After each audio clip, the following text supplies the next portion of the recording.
I'm Justine Ginsberg and I'm your host for Health Matters. In January 2018, the British Prime Minister, Theresa May, appointed for the first time a Minister for Loneliness. It was an attempt to address the growing social and physical repercussions of isolation and loneliness. Now, while this position is not mirrored here in the United States, the issue of social isolation and loneliness is actually an issue of public health. In a 2015 study by Holt Lundstedt, it was shown that isolation was damaging to our health as much as smoking 15 cigarettes a day and increasing the likelihood of mortality by up to 26%. Loneliness is shown to increase our risk of developing coronary artery disease and stroke, as well as increasing the risk of high blood pressure. This same 2015 study showed that loneliness increases the chance of depression, as well as possibly increasing an individual's dementia risk by up to 64%. One of the important roles that your local public health department plays is not only protecting the public from environmental and physical hazards, but also ensuring that we protect our population from social and emotional hazards by promoting strong social connectivity, destigmatizing mental health-related issues, and highlighting opportunities for individuals to engage in the community in which they live in positive and supportive ways. The Farmington Valley is made up of 10 towns of varying size, and today we're going to shine the spotlight on East Granby and talk about all of the ways that their residents are supported and can become involved in their local community.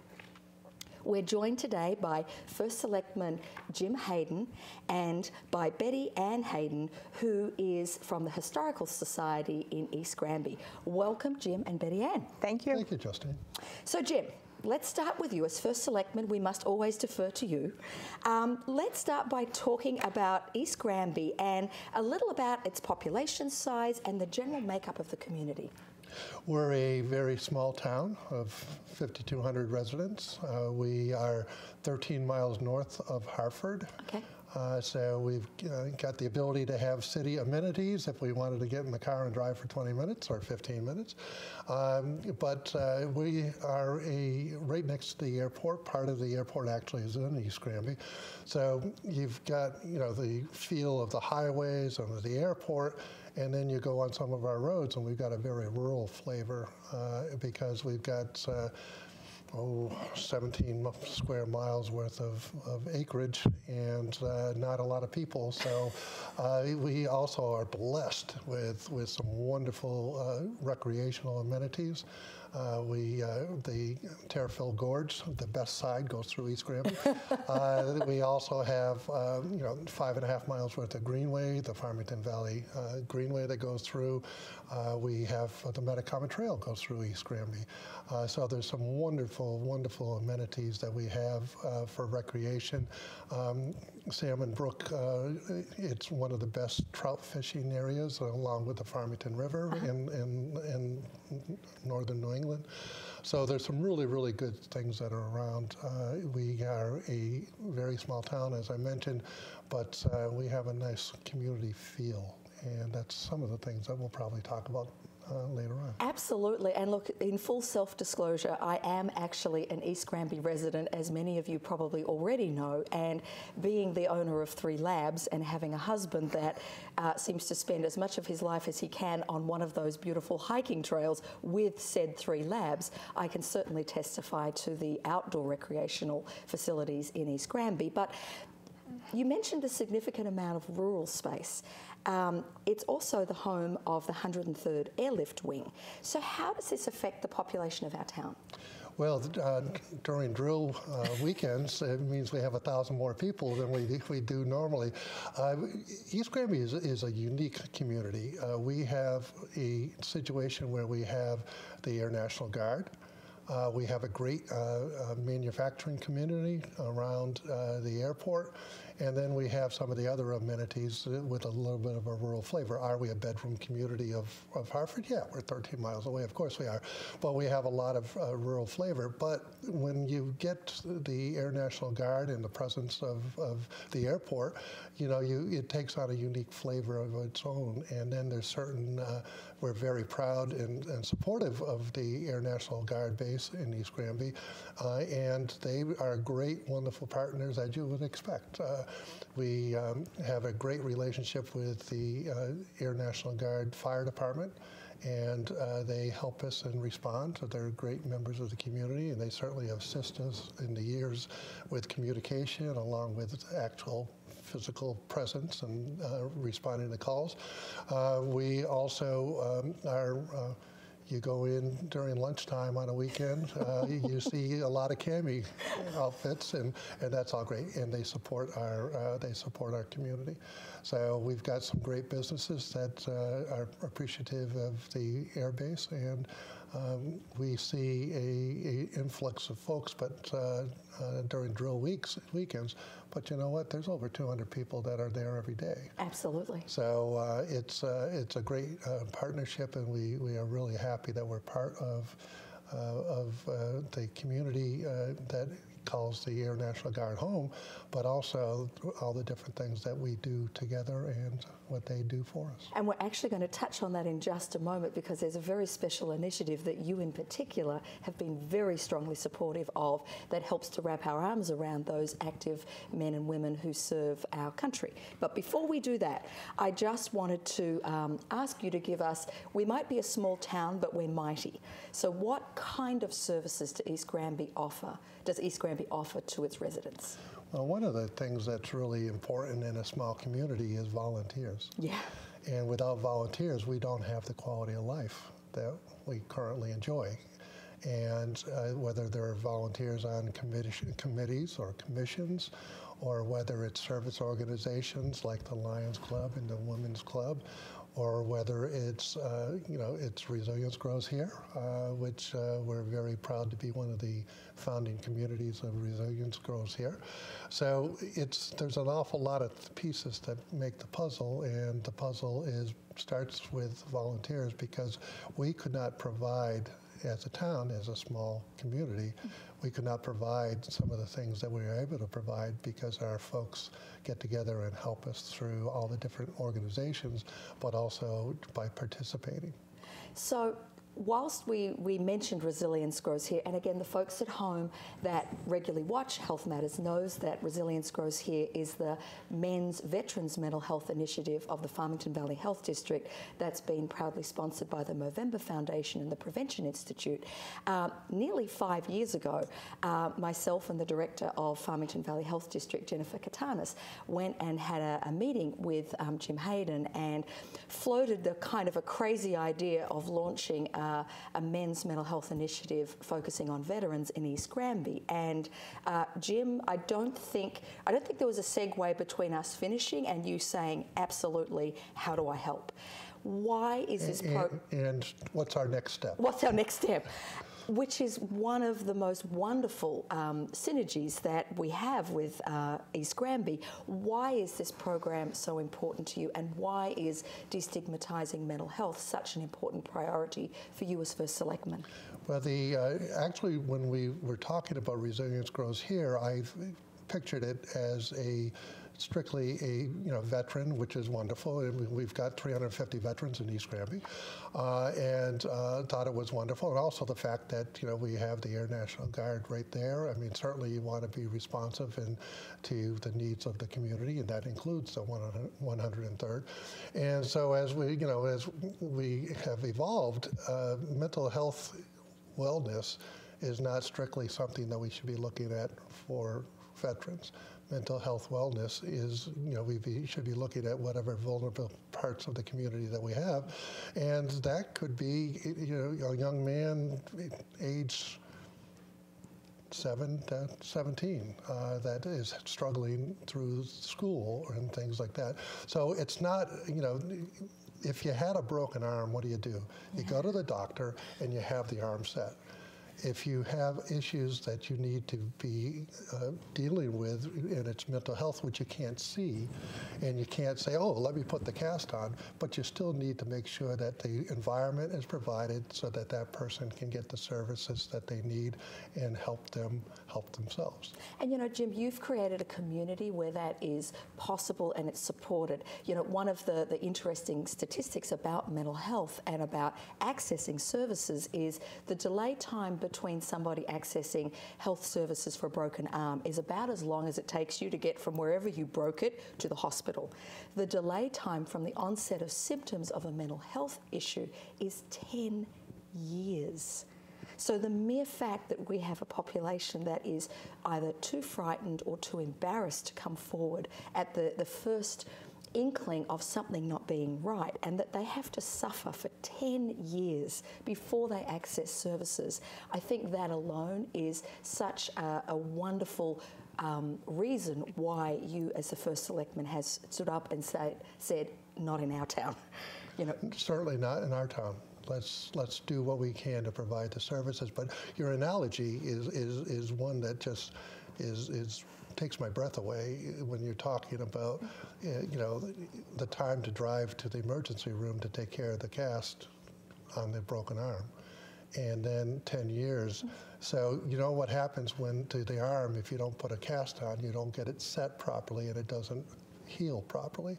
So to wait 10 years to heal something that's internal is unacceptable. Absolutely. And segueing to Betty Ann, who, like myself, is a registered nurse, and I think there's that kindred spirit of recognising that we have to be those loud voices for mental well-being. So, Betty Ann, you are a part of, obviously, the community of East Granby, and you are an incredible advocate and volunteer for many of the services that East Granby has. In fact, I think we were talking before about which one should we highlight as your involvement, and we weren't quite sure which one to put up, because Betty Ann is always turning up and being there and lending a hand. Could you talk to us a little bit about Friend to Friend?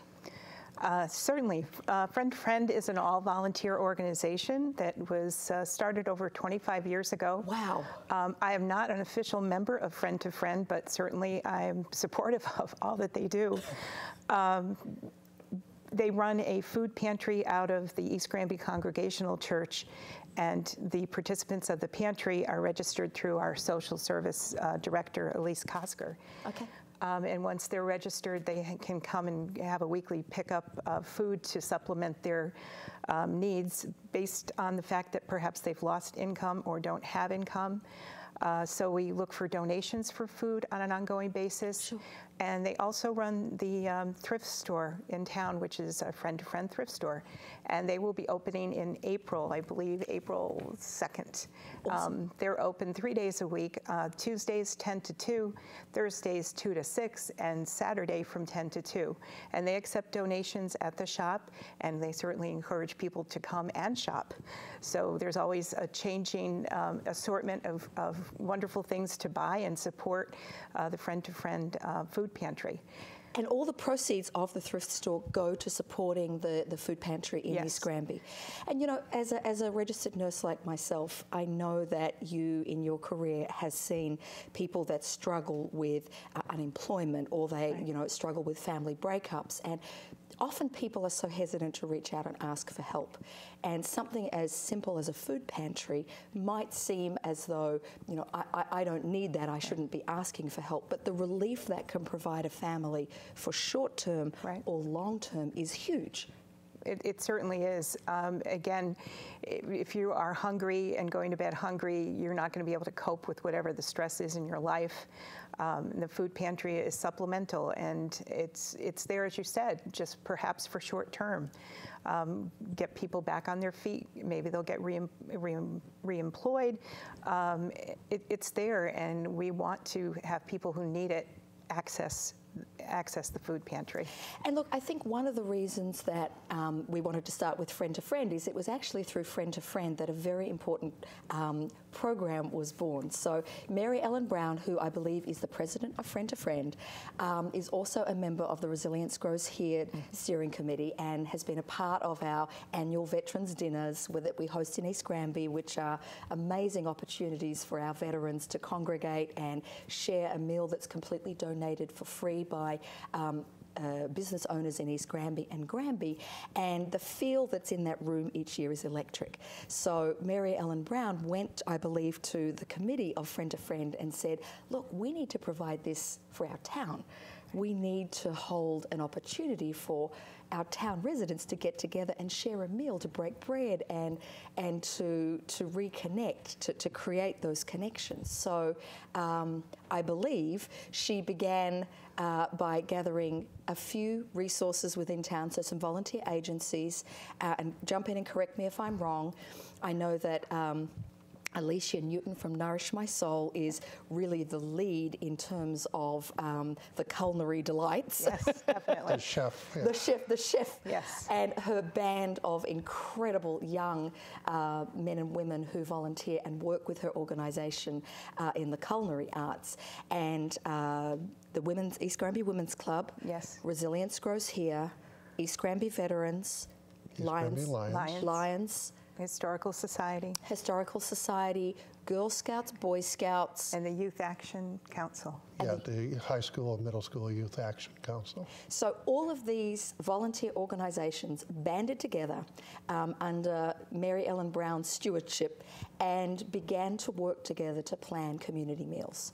Now, I know that we've run 3 so far, yes, and there's always, some frequently asked questions that we want to make sure that we address. Sure. So, first and foremost, are they free? This is a free event. It is not paid for by the town in any way. It's all donated goods, donated services by the volunteers. So it is not a cost to East Granby at all. We just encourage people to perhaps bake a dessert sometimes when they come. But all the food is donated, whether it's from local grocery stores, Oxon Hill Farm.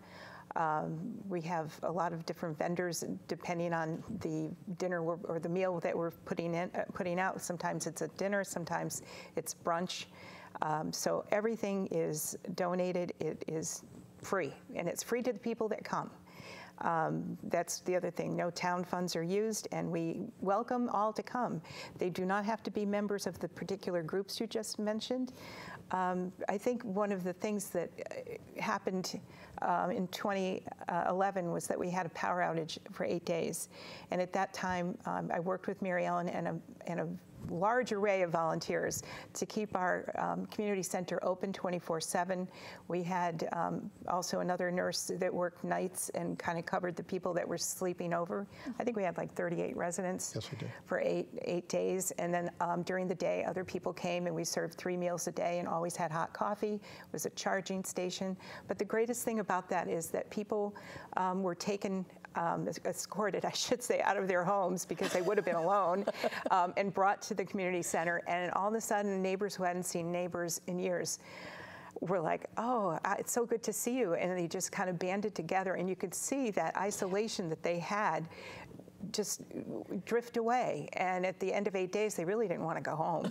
I guess the food was okay, but... You obviously did a good job of catering. It was 3 hots and a cot. There you go. And they were cots, but they were happy. And the best thing about it is neighbors met neighbors they wouldn't have met otherwise. Friendships were formed.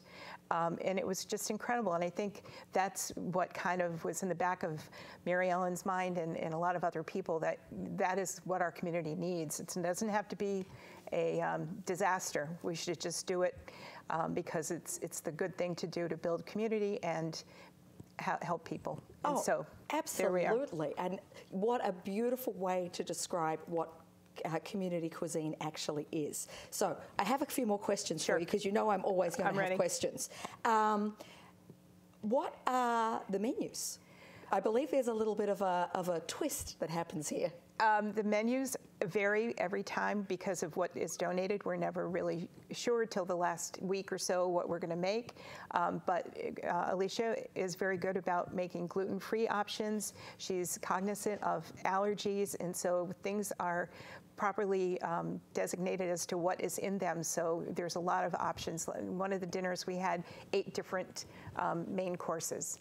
Oh my goodness. And I know that the first one that was held in July of 2018 had about 250 residents turn up.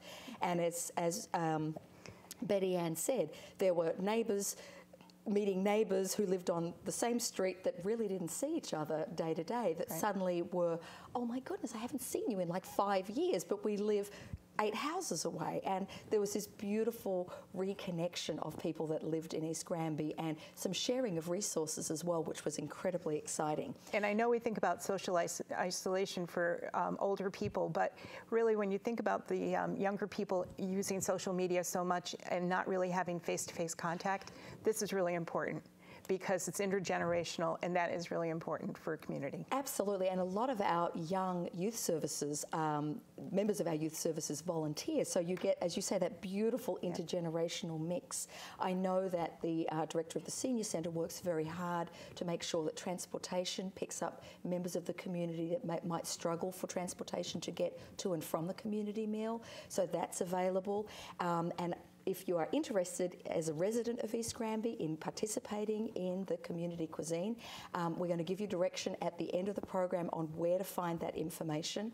But obviously the East Granby Town website, and of course the fantastic Let's Talk Turkey magazine that comes out has all of the dates that are... and we have another edition coming out at the end of the month. Oh, fantastic. So, recognising that, as always, we are going to run out of time, and we haven't even begun to touch on the edges of what we wanted to talk about. I did want to just mention the Historical Society in East Granby, because Betty Ann is a member of the Historic Society, and I'm going to be a little selfish here. As a historic home owner in East Granby, I find it fascinating. So Betty Ann, tell us about how you can volunteer and what you do. All right, so our Historical Society has a historical barn at East Granby Farms, and that is going to be open in the summer on the 2nd and 4th Sunday of the month from 2 to 4, and there's a lot of different old items that were donated from East Granby residents. Our biggest item is our 1850s restored Concord coach, and it's just beautiful. It's and gorgeous. You can come on in and you can take a seat in it and take pictures. It's great, and we have programs throughout the year. Our next program is March 25th at the Senior Community Center, and the topic is Buried Treasure. Ooh. And it's not about gold and silver, but our speaker is going to talk about rocks and minerals that were found locally, like copper. Old Newgate Prison was first designed as a copper mine in 1705. So we're going to talk about what's in the land, what's in the dirt. Oh my goodness, how wonderful. And speaking of Old Newgate Prison, it's a state-run facility, and the state has put a lot of time, effort, and money in, and after 9 years, we were able to open last year. It was phenomenal. The response, and it's just a wonderful, wonderful thing, and it'll open again in April or May, go through the whole summer. Oh, fantastic. And it's just terrific, and the state has done a really good job of protecting the integrity of the exhibits and everything, but giving you a chance to really see some interesting things. Sorry to interrupt. But. No, that's great. So, again, we have run out of time. This happens every time we host Health Matters with such fabulous guests. So I may have to ask you to come back and delve a little further into East Granby at a later date. We know that everybody can feel lonely and disconnected sometimes, and that finding the courage to reach out and ask for help can feel overwhelming for some. Today we looked at how a small local community like East Granby offers opportunities for its residents to engage and support one another. We saw that by having a town leader who is committed to the mental well-being and destigmatizing of mental health issues, we can create an environment where creative programming can offer residents an opportunity to connect and support one another. We have seen how when local individual charities and support groups work together and share not only resources but a common vision, true magic can occur. Social networks and friendships not only have an impact on reducing the risk of mortality by developing certain diseases, but can also act as a support to assist somebody if they become unwell. The importance of social connectivity and developing a sense of belonging is everybody's responsibility. And when towns like East Granby create engaging opportunities for residents to give and get support, everybody benefits. Please think about volunteering your time in your local town. Not only do you provide a valuable resource to your community, but you also benefit yourself from the engagement with your neighbours and promote physical and mental well-being.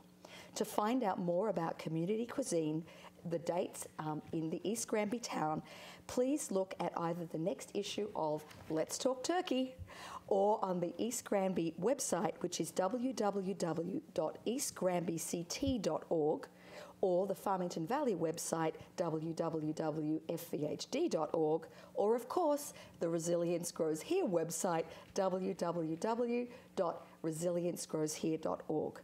Until next time, remember, your greatest wealth is your health.